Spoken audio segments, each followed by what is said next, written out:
Hi, excuse me, Linda Sessions here, and we are into week 3 in Introduction to Business. And this week we are looking at entrepreneurship and also management and leadership. So let's get looking at Canvas to see what's happening this week in Introduction to Business. So looking at Canvas here, can find where my mouse is. There we go. All right. You can see chapter 5 is entrepreneurship and starting a small business, and then chapter 6 is management and leadership.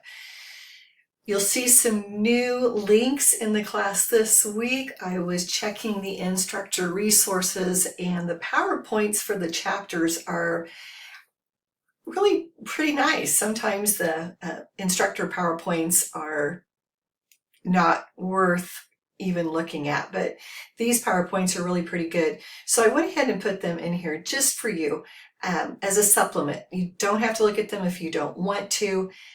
Definitely, if you want to get a little more out of it, look at them as a supplement to go along with your reading. They don't replace your reading because they don't go into as much detail, but it's a supplement to go along with your reading. So here is the one for chapter 5, the entrepreneurship. Make sure you look at the note sections on the slides as well. And as well as here's the one for chapter 6. So if I click on this, it's going to bring up the PowerPoint. And for those of you who aren't used to PowerPoint, I'm going to click on this. I'm actually going to download it, and it's going to bring it up right over here on my toolbar in Chrome. I'm going to open up the PowerPoint. In PowerPoint, one of the things you can do is you can make notes in the notes section. And you probably need to enable editing, and that is just if you're not sure where the file comes from. It wants you to look at it, make sure that it's safe. This is completely safe, so you can just select enable editing. It just makes it easier to get around in. But right down here in the bottom of the slide, you'll see where it says click to add notes. On some of the slides, you'll see that there is more information about the slide. In this case, it's just the source of where they got the information at. But like on this slide, it's talking about the founder of the company. This person, he opened a candy company in Chicago. It failed, so he tried again in New York, and it failed, but he kept trying. And he ended up opening one in Hershey, Pennsylvania. And it's now one of the world's largest candy companies. Of course, that is Hershey. So being an entrepreneur, one way I like to think about entrepreneurs is somebody who gets bored very easily. They always like to be doing something.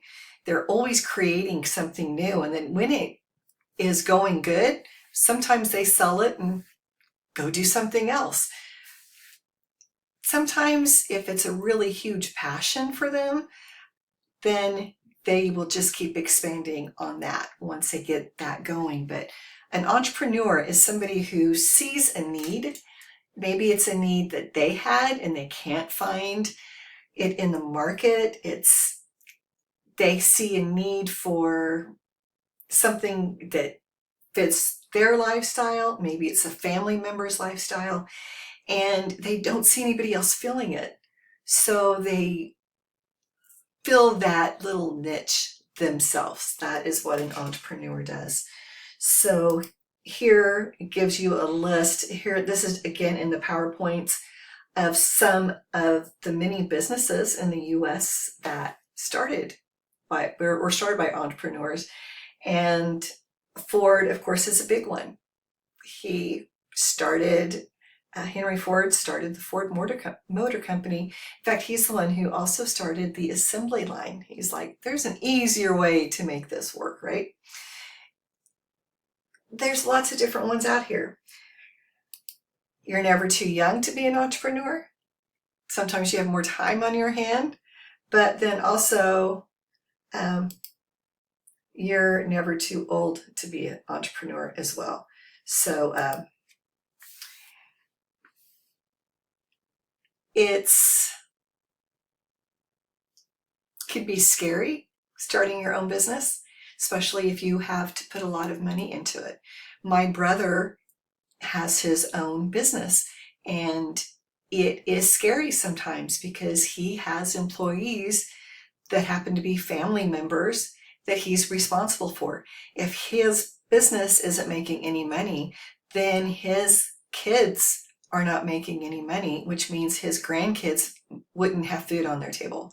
So he's always looking for ways to grow his business, always thinking of ways that he can make sure his business is bringing money in, because it's not only his table that he's worried about, but it's his kids' tables. So it's a never-ending battle. Now, it's nice because he runs the business out of his home. A lot of entrepreneurs are run out of their homes, small businesses, and that makes it a little nice, but it is a little scary too. So in this chapter, in chapter 5, it talks a lot about what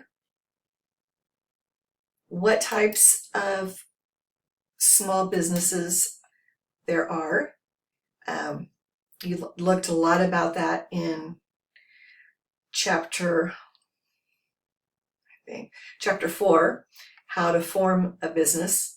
And then in chapter 5, you're talking about entrepreneurship and starting a small business. Chapter 6, we get into management and leadership. This also is going to be talking about the SWOT analysis, and that is where you can go in and you can look at your company and you can see how is it doing, what can you need to do. Now, that's very important because you're going to be writing a paper on this. But the PowerPoint for chapter 6 has a great slide that explains a little bit more about the SWOT analysis. So I wanted to bring this up. Keep losing my mouse on this machine. There we go.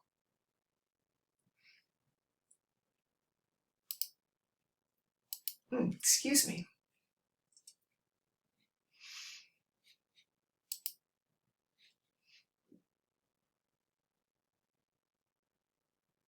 This is also talking about managers, what managers do. I thought it was kind of interesting. Let's see, where is it? Management has 4 functions.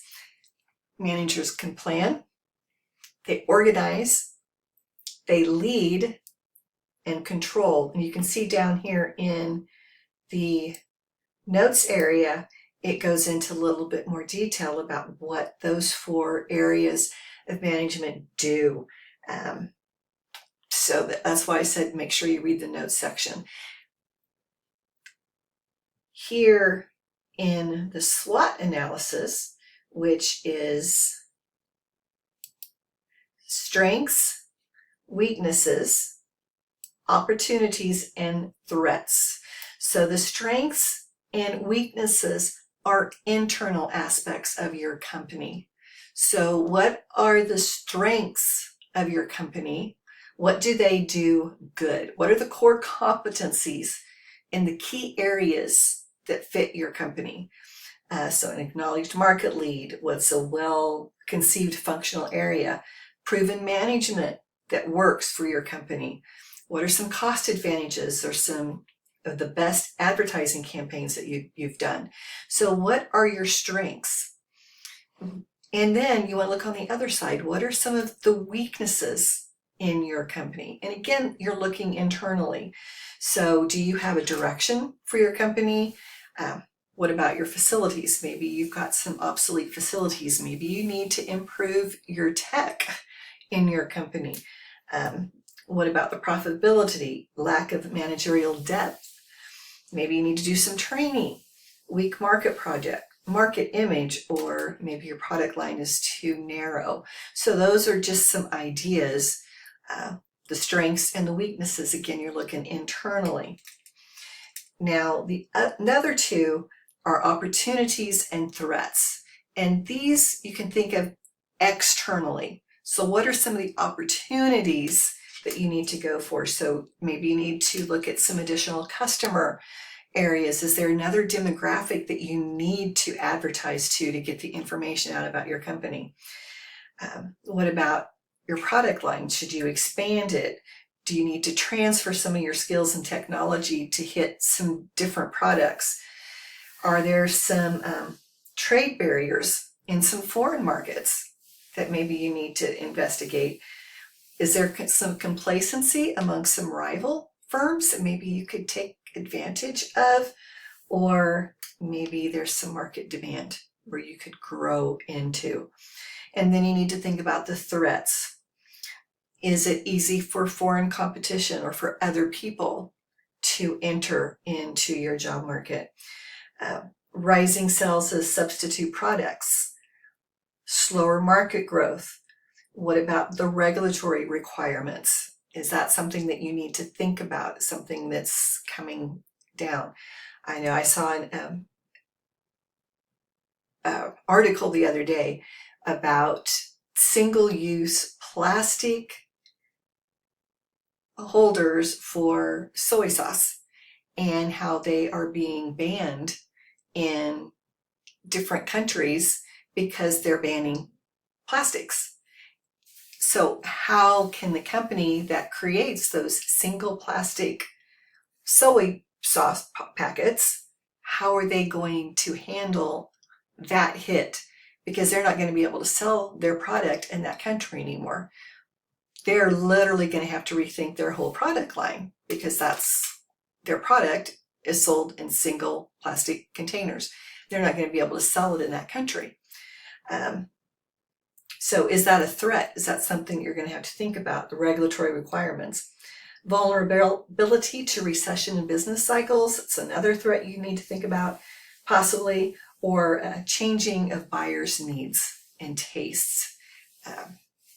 Those are some other things you need to think about. So when you're looking at a SWOT matrix, that's what it's referred to, that is when you are looking at and you're analyzing your business for their strength, for their weaknesses, for the opportunities for growth, and for the threats that might be coming to them. So you're looking outside of the box. So again, the strengths and the weaknesses, you're looking internally, and the opportunities and the threats, you're looking externally. Usually that's one way you can look at it as. So the chapter 6, it goes into more detail in that, and you're going to need to know that because here in chapter 6, you're going to be doing a SWOT analysis, or in not chapter 6, but in module 3. Of course, you have your chapter 5 discussion board. There's a chapter 6 discussion board. I've had a lot of fun reading your discussion boards, and I do look at if you're stating a fact or if you're referring to a company, if you don't have a citation, if you don't provide the source where you're finding those facts at, you're losing points. So if you're saying something that you found in the textbook, you need to make sure you cite the textbook.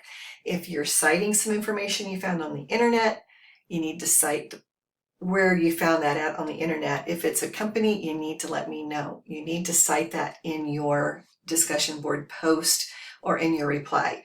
Remember, you will not get, it's 10 points for your original post, possibility highest, or possibility also for your reply.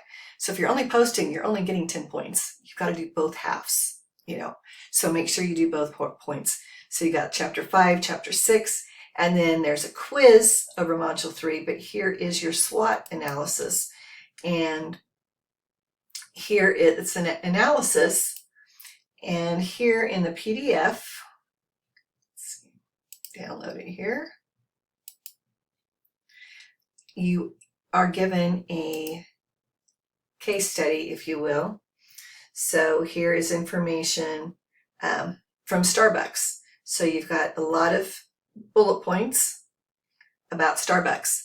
So you need to read these bullet points and read this information, because this information is where you're going to pull from for your SWOT analysis. Now, if you're working together, and I can tell that some of you are working together because your discussion board posts, while they're not identical, thank you for that. I can tell you're doing your own work. A lot of the basics are the same. So I know that some of you guys are all working together. So, and that's fine. If you work in groups, that's fine. Make sure that you do your own work though. But pull the information for your SWOT analysis from these bullet points. Then you also need to answer these two questions. So based on your analysis, analyze the weaknesses and explain how the strengths that you've discovered can be used to overcome some of those weaknesses. So you've analyzed Starbucks, you've got their strengths and you've got the weaknesses. How can you use some of the strengths to bolster those weaknesses? And then look at your opportunities and threats, and based on what you see, are there any other additional opportunities, and are there any other threats, or are there ways the opportunities going to maybe help defeat some of the threats? Okay, so what I want you to analyze what you've come up with in your analysis. So question 1, you're analyzing the strengths and weaknesses, and then question 2, you're analyzing the opportunities and threats. And again, 3 to 4 sentences for each question. You don't have to go into detail on the questions. 3 to 4 sentences, 1 paragraph. All right, on those 2 questions. So that is the SWOT analysis. You're going to do the matrix, like what we saw in the PowerPoint. You're just going to, you can even do it that way if you want to. You can also visit the Starbucks website that's listed here. I can find my mouse again. There we go. You can go to this website if you want to get some more information about Starbucks to come up with. But you can use this matrix that we saw here if you want to come up, and create your SWOT analysis this way. If you want to create a box like this with your strengths, weaknesses, opportunities, and threats, you can just put them in bullet points. That will work as well. Again, it's worth 20 points. And it is due. So here, come back into the module, and we can see that everything from week 3 is due September 8th. So you have, 6 days, 7 days to do it all in. So watch the due dates. If you're, just make sure that you look at your class and look at the date that's in your module to see what date that it is due. Okay. All right. So that is module 3, entrepreneurship and management and leadership. As always, let me know if you have any questions. And I'm here for you. Have a great week. Bye.